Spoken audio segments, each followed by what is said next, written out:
أعوذ بالله من الشيطان الرجيم بسم الله الرحمن الرحيم تبارك الذي بيده الملك وهو على كل شيء قدير الذي خلق الموت والحياة ليبلوكم أيكم أحسن عملا وهو العزيز الغفور صدق الله العظيم. تبارک کا معنی ہے بڑی عالی شان ہے،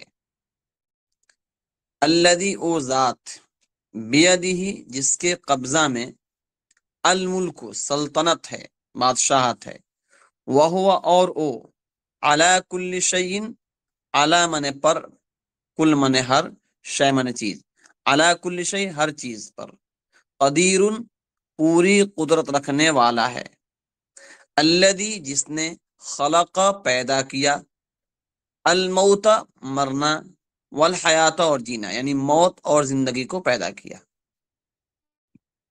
لیبلوکم، لیبلوکم تاکہ آزمائے وہ، لیبلو تاکہ آزمائے وہ کم تم کو، ایکم کہ تم میں سے کون، احسن اچھا ہے، عملا عمل کے اعتبار سے، وہو اور او، العزیز زبردست ہے، الغفور بڑا بخشنے والا ہے۔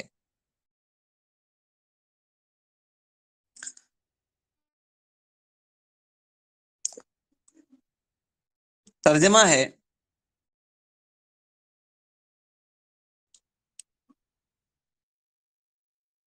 تبارک الذی بیدہ الملک وہو علی کل شیء قدیر، بڑی عالی شان ہے، تبارک الذی بڑی عالی شان ہے، الذی او ذات، بیدہ الملک جس کے قبضے میں کائنات ہے، وہو علی کل شیء قدیر اور وہ ہر چیز پر پوری قدرت رکھنے والا ہے، الذی خلق الموت والحیات لیبلوکم ایکم احسن عملا، الذی او اللہ، الذی او عالی شان وہ اللہ ہے، الذی جس نے، خلق الموت والحیات مرنا اور جینا پیدا کیا، لیبلوکم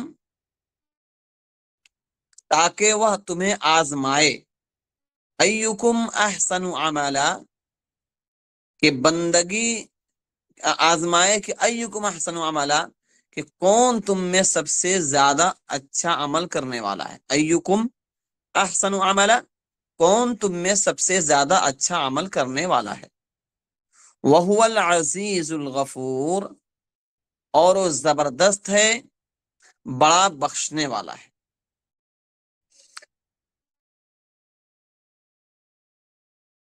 اللہ رب العزت کے کرم اور احسان سے 30واں پارہ ہم نے مکمل کیا، سورہ نبا سے شروع کر کے سورۃ الناس تک ہم الحمدللہ مختصر تفسیر کے ساتھ ہم نے ترجمہ پڑھی۔ آج ہم 29 پارہ شروع کر رہے ہیں، سورۃ الملک سے اس کا آغاز ہے۔ سورۃ الملک سے پہلے جو سورت ہے وہ سورہ تحریم ہے، 28 پارے کی آخری سورہ سورۃ التحریم ہے۔ سورۃ التحریم کا موضوع، چیپٹر اس کا کیا تھا؟ اصلاح اور تربیت تھا، یعنی معاشرے میں جو چیز کمیاں ہوتی ہیں، یا اولاد یا چھوٹے بچے یا انسانوں کی یہ تربیت کی باتیں ہوتی ہیں، وہ اصلاح اور تربیت کی باتیں تھیں۔ لیکن اصلاح اور تربیت جو ہے یہ اسی وقت ممکن ہے جب انسان کا عقیدہ ٹھیک ہو اور اس کا عمل اچھا ہو، کیونکہ عقیدہ جب ٹھیک ہوگا تو اس کو خوف ہوگا اللہ سے، اس کے دل میں خوف خدا ہوگی، اور جب خوف خدا انسان کے دل میں ہو تو پھر وہ انسان دنیا کے کسی کونے میں رہ کر بھی کوئی جرم نہیں کر سکتا ہے، کیونکہ مختلف ممالک، دنیا کے جو بہت ترقی یافتہ ممالک ہیں، جو بہت ڈیولپ کر رہے ہیں، ان ملکوں میں نگرانی اور گرفت کی بہت سی ایسی چیزیں ایجاد کر دی گئی ہیں جو جرم ہوتے ہی پکڑ لیتی ہے، لیکن اس کے باوجود جرم ہوتا ہے، بلکہ جتنا زیادہ ترقی پکڑنے میں ہو رہا ہے اس سے زیادہ ترقی ہو جاتی ہے جرم کرنے میں۔ یہ وجہ کیا ہے؟ اس کی وجہ یہی ہے کہ ان کے عقائد اور اعمال درست نہیں ہیں۔ تو علماء نے لکھا ہے کہ اصلاح اور تربیت یہ عقائد حقہ اور اعمال صالحہ سے ہوتی ہے۔ انسان کا عقیدہ اپنے رب کے ساتھ، آخرت کے ساتھ، اور مرنے اور جینے اور زندگی کے تمام جو عقائد ہیں جس سے ایمان انسان کا محفوظ رہتا ہے، ان عقائد پر صحیح قائم رہنا اور اچھے اعمال کرنا، یہ دو چیزیں ہیں جو انسان کی اصلاح اور تربیت کرتی ہیں۔ پھر ان عقیدوں میں بہت سے اہم عقائد میں سے 3 عقیدے ہیں جو بڑے اہم ہیں اور بنیادی عقیدے ہیں۔ ان میں سے ایک عقیدہ ہے توحید۔ توحید یعنی اللہ رب العزت کو ایک ماننا، اس کے سوا کسی کو اپنا خالق، مالک اور رازق یا کچھ بھی نہ گرداننا، وہ اکیلا ہے، اس کا کوئی ہمسر نہیں ہے۔ نمبر 2 ہے رسالت۔ رسالت پر کا عقیدہ یہ ہونا چاہیے کہ جناب محمد الرسول اللہ صلی اللہ علیہ وسلم آخری پیغمبر ہیں، آپ کے بعد کوئی نبی آنے والا نہیں ہے۔ اگر کوئی بندہ آ کر کہتا ہے کہ میں آخری پیغمبر ہوں، تو بلا کسی چو چرا اور بغیر کسی استفسار اور کسی کوشچن کے فوراً اس کو مرتد، کافر، مشرک، آپ جو اس کو کہہ سکتے کہہ دیجئے، کیونکہ اس سے دلیل مانگنا ہی ایمان کے ختم ہونے کی علامت ہے۔ اس لیے کہ انسان، ہم اور آپ پڑھ چکے ہیں کہ قرآن مقدس نے صاف اعلان کر دیا ہے کہ ما كان محمد ابا احد من رجالكم ولكن رسول الله وخاتم النبيين، جناب محمد الرسول اللہ صلی اللہ علیہ وسلم تم میں سے کسی مرد کے باپ نہیں ہے، وہ اللہ کے آخری پیغمبر ہیں۔ اور حدیث پاک میں خود اللہ کے نبی علیہ السلام نے ارشاد فرمایا انما انا خاتم النبیین لا نبی بعدی، کہ میں پیغمبروں میں سب سے آخری پیغمبر ہوں، میرے بعد کوئی نبی آنے والا نہیں ہے۔ تو رسالت کے بارے میں یہ عقیدہ ہو کہ آخری پیغمبر جناب محمد الرسول اللہ صلی اللہ علیہ وسلم ہیں۔ اس وقت میں ختم نبوت کے مسائل بہت زیادہ حساس ہو گئے ہیں۔ قادیانیت، شکیلیت، غامدیت اور طرح طرح کے فرقے سر اٹھا رہے ہیں، اور ہم میں سے بھولے بھالے پڑھے لکھے نوجوانوں کو اور بچیوں کو وہ اپنے گرفت میں لے کر ان کے عقیدے کو، ان کے اسلام کو چھین لے رہے ہیں۔ اس لیے اس پر بہت زیادہ ہوشیار رہنے کی ضرورت ہے۔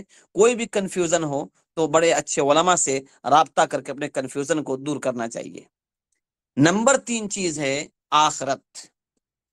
نمبر 1 عقیدہ، نمبر 1 بنیادی عقیدہ توحید، عقیدہ نمبر 2 رسالت، اور عقیدہ نمبر 3 ہے آخرت۔ آخرت کا کیا مطلب؟ آخرت کا مطلب یہ ہے کہ ہمیں مرنا ہے، اور مرنے کے بعد ایک نئی زندگی شروع ہوگی جو کبھی ختم نہیں ہوگی، اور وہاں پر اپنے کیے کا حساب دینا ہوگا۔ پھر اس کے بعد جنت و جہنم کا فیصلہ ہوگا، اس کا نام آخرت ہے۔ بہرحال ہم جس سورت مبارکہ کو پڑھنے جا رہے ہیں، سورت الملک میں توحید کا بیان ہے۔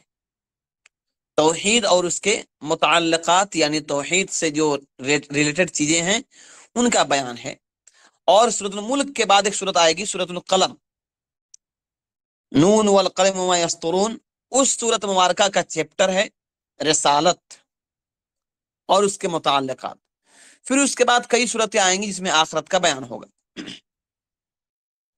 بہرحال جس سورت مبارکہ کو ہم پڑھنے جا رہے ہیں، اس سورت مبارکہ میں اصل عنوان اور ٹاپک اور موضوع ہے رسالت، توحید۔ توحید باری تعالی اور صفات باری تعالی کا بیان ہوگا۔ جن صورتوں میں اللہ رب العزت کی توحید اور اس کی صفات کا بیان ہوتا ہے، ان صورتوں کی فضیلت بڑھ جاتی ہے۔ جیسے سورۃ الاخلاص عظیم صورت ہے، وہ عظیم صورت ہے جو دیکھنے میں الفاظ اور ورڈ کے اعتبار سے بالکل مختصر اور چھوٹی صورت ہے. قل هو اللہ احد اللہ الصمد لم یلد ولم یولد ولم یکن له کفوا احد. لیکن اپنے معنی کے اعتبار سے، اپنے فضیلت کے اعتبار سے اس کو تہائی قرآن کہا گیا. قرآن مقدس کا ایک تہائی حصہ گویا کہ ایک بار پڑھنے سے ایک تہائی قرآن پڑھنے کا ثواب ملے گا آدمی کو. تو جن صورتوں میں توحید کا ذکر ہوتا ہے ان صورتوں کے فضیلت بڑھ جاتے ہیں. چنانچہ سورۃ الملک کے بارے میں بھی بہت سے فضائل آئے ہیں. ترمذی شریف کی حدیث نمبر 2899 یعنی 2899 نمبر کی حدیث میں اس سورت مبارکہ کا ایک نام آیا ہے. اس کا نام ہے واقعہ. واقعہ عین سے نہ واقعہ یا سے. ایک تو واقعہ آئے گا، سورہ واقعہ الگ ہے، وہ 27 پارے میں. یہاں پر اس سورت کا کیا نام دیا گیا ہے؟ واقعہ، یعنی قبر کے عذاب سے بچانے والی. اور دوسرا نام اس کا ہے منجیہ، آخرت کے عذاب سے بچانے والی. حضرت ابو ہریرہ رضی اللہ تعالیٰ عنہ سے روایت ہے کہ رسول اللہ صلی اللہ علیہ وسلم نے ارشاد فرمایا، کتاب اللہ میں ایک ایسی سورت ہے جس کی 30 آیتیں ہیں، یعنی زیادہ بڑی صورت نہیں ہے. وہ قیامت کے دن ایک شخص کی سفارش کرے گی یہاں تک کہ اس کو جہنم سے نکال کر جنت میں داخل کرے گی، اور وہ سورہ تبارک الذی ہے. الغرض بڑی عظیم صورت ہے. اسی لیے پرانے زمانے میں ہم نے دیکھا بھی، اپنے گھروں میں دیکھا، علاقوں میں سنا، بڑی بڑی مائیں ہوتی تھی، وہ سورہ ملک کی بہت زیادہ تلاوت کی پابندی کرتی تھی، اور بلکہ تاکید کرتی تھی کہ ہر آدمی اپنے لیے 200 300 400 500 مرتبہ پڑھ کے اس کو رکھے، یعنی اپنے لیے اس کے ایصال ثواب وقت سے پہلے کر کے رکھے. آج بھی بہت سے گھروں میں معمولات ہیں کہ سورہ تبارک الذی اکثر وہ رات کو پڑھا کرتے ہیں.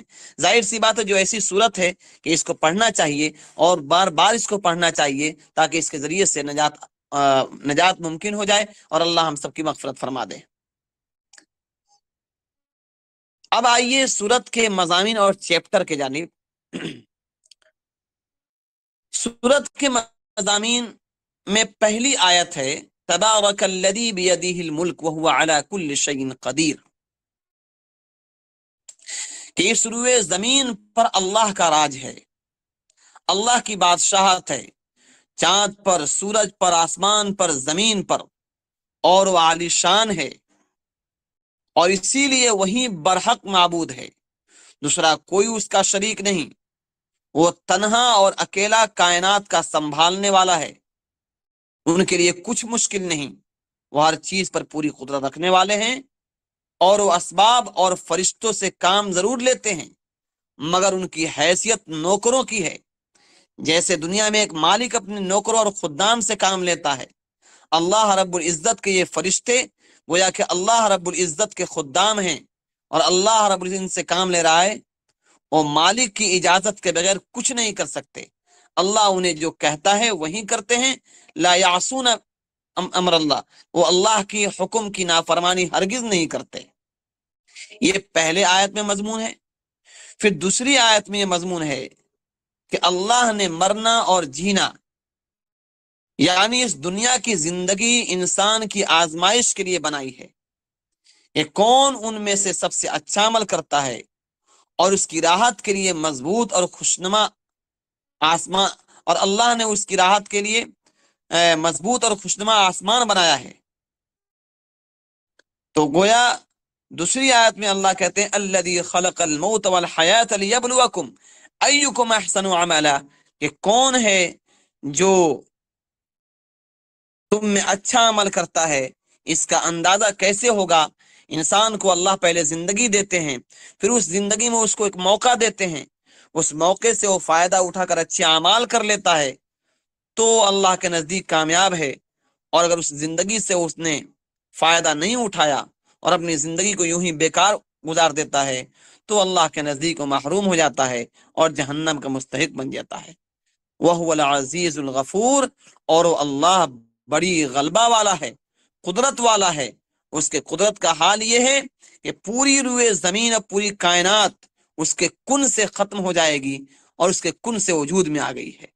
الغفور جو بڑا مغفرت کرنے والا بھی ہے، اس کے رحم و کرم کا حال یہ ہے کہ 80 سال کے گناہگار کو بھی ایک لمحے میں معاف کر دیتا ہے. تو غفور بھی ہے اور کریم بھی ہے اور بڑا جبار بھی ہے اور بڑا قدرت رکھنے والا بھی ہے. بہرحال یہ اس کے مضمون ہیں جو ان 2 آیتوں میں بیان کیے گئے ہیں. اب اس کی تفسیر تھوڑی سی تفصیل سے بیان کرنے کی کوشش کی جائے گی انشاءاللہ. آپ حضرات کو آواز مل رہی ہے؟ جی آ رہی ہے.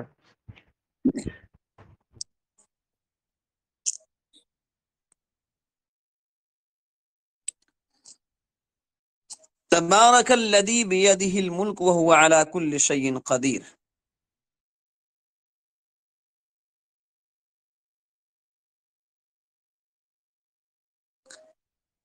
تبارک الذی، میں نے جیسا کہ کہا اس پہلی آیت کریمہ میں ہی اللہ تعالی کی ذات کے متعلق اللہ خود فرماتے ہیں کہ اللہ عظیم الشان ہے، عالی ذات ہے، عظمت اور سلطنت اور قدرت اور شان خالقیت کا مالک ہے.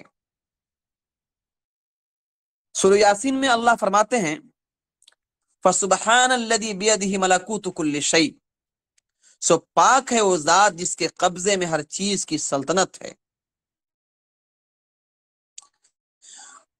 پھر عَلَى كُلِّ شَيْءٍ قدیر میں فرمایا کہ وہ ہر چیز پر قادر ہے.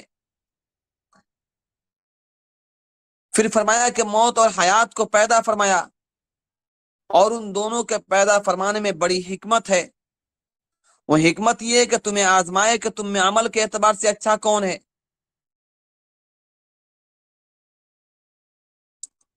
بہت سے لوگوں کو اعتراض ہوتا ہے کہ اللہ نے موت کیوں دی.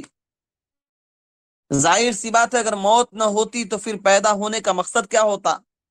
زندگی اور حیات اسی لیے بنائی گئی تاکہ انسان کی آزمائش ہو کہ کون اپنے رب کے حکموں کی تابعداری کرتا ہے اور کون اس کے روگردانی کرتا ہے. سورہ قیامہ میں اللہ فرماتے ہیں اَيَحْسَبُ الْإِنسَانُ أَن يُتْرَكَ سُدًى، کیا انسان خیال کرتا ہے کہ اسے یوں ہی چھوڑ دیا جائے گا. یعنی یہ انسان سمجھ بیٹھا ہے کہ بس اس کو پیدا کیا گیا پھر مر کے گل سڑ کے ختم ہو جائے گا. یہ عقیدہ بالکل صحیح نہیں ہے. نہ انسان کی تخلیق، انسان کی پیدائش عبث اور بیکار ہے، نہ اس کی زندگی خواہ مخواہ اور یوں ہی ہے. اس کے پیدا کرنے والے نے اس کی زندگی کے لیے احکام بھیجے ہیں. ان احکام پر عمل کرنا، جتنا بھی زیادہ کوئی شخص اچھا عمل کر لے گا اسی قدر اچھا آدمی ہوگا اور خوبی صفت سے متصف ہوگا. پھر جب مرے گا تو زندگی کے اعمال کا حساب ہوگا اور جتنے اچھے اعمال ہوں گے اسی قدر اللہ تعالیٰ اس کو نعمتوں سے نوازے گا.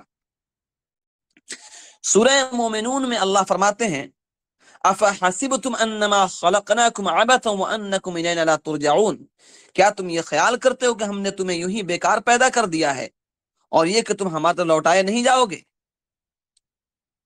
سورہ ہود میں اللہ فرماتے ہیں لیبلوکم ایکم احسن عملا.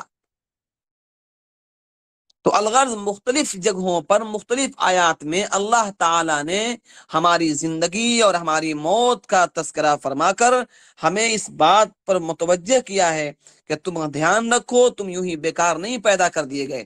تمہارے پیدا کرنے میں ایک معمولی انسان ایک چھوٹا سا دکان بناتا ہے، ایک چھوٹا سا مکان بناتا ہے تو اس کے 50 اس کے مقاصد اور اس کے ویژن ہوتے ہیں کہ اس گھر میں اس لیے بنا رہا ہوں تاکہ ہمارے بچے اور ہمارے آنے والی نسلیں اور ہم آرام اور سکون سے رہ لیں گے. ایک دکان کرتا ہے تو اس کا مقصد ہوتا ہے کہ اب اس دکان سے انکم کریں گے اور اپنے بچوں کی پرورش کریں گے، ان کی دیکھ ریکھ اور ان کی تعلیم و تربیت کریں گے. ایک آدمی جاب کرتا ہے تو اس کے مقصد ہوتے ہیں. تو ایک معمولی چیز انسان بناتا ہے تو اس کا ایک مقصد ہوتا ہے کہ اللہ تعالیٰ انسان عظیم الشان، اس عظیم الشان مخلوق کو پیدا کر کے یوں ہی بیکار چھوڑ دیا. کوئی اس کا مقصد نہیں ہے، ایسا ہرگز نہیں ہے، بلکہ اللہ تعالیٰ نے با مقصد پیدا کیا ہے. اور مقصد یہ ہے کہ کون ہے جو اپنے اعمال کو درست کر کے اللہ کی رضا کو حاصل کرتا ہے اور اپنے اعمال کے اعتبار سے جنت حاصل کرتا ہے.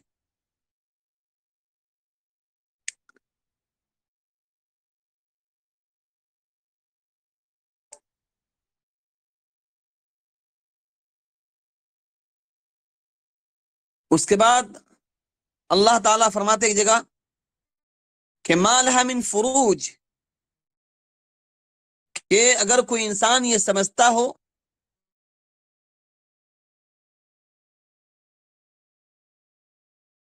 کہ اللہ کی تخلیق میں، اللہ کے پیدا کرنے میں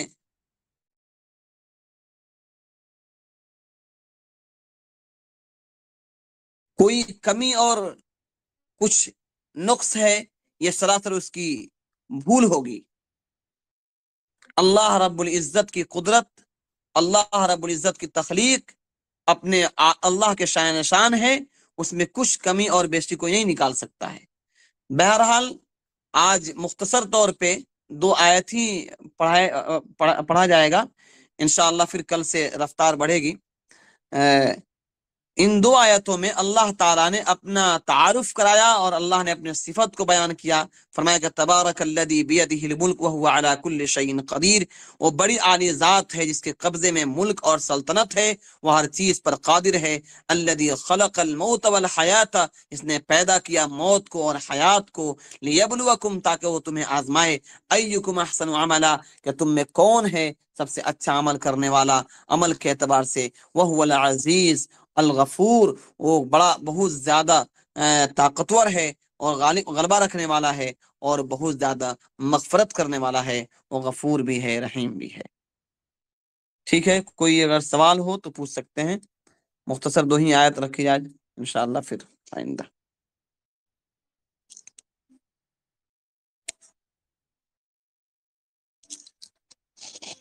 جی کوئی سوال ہے؟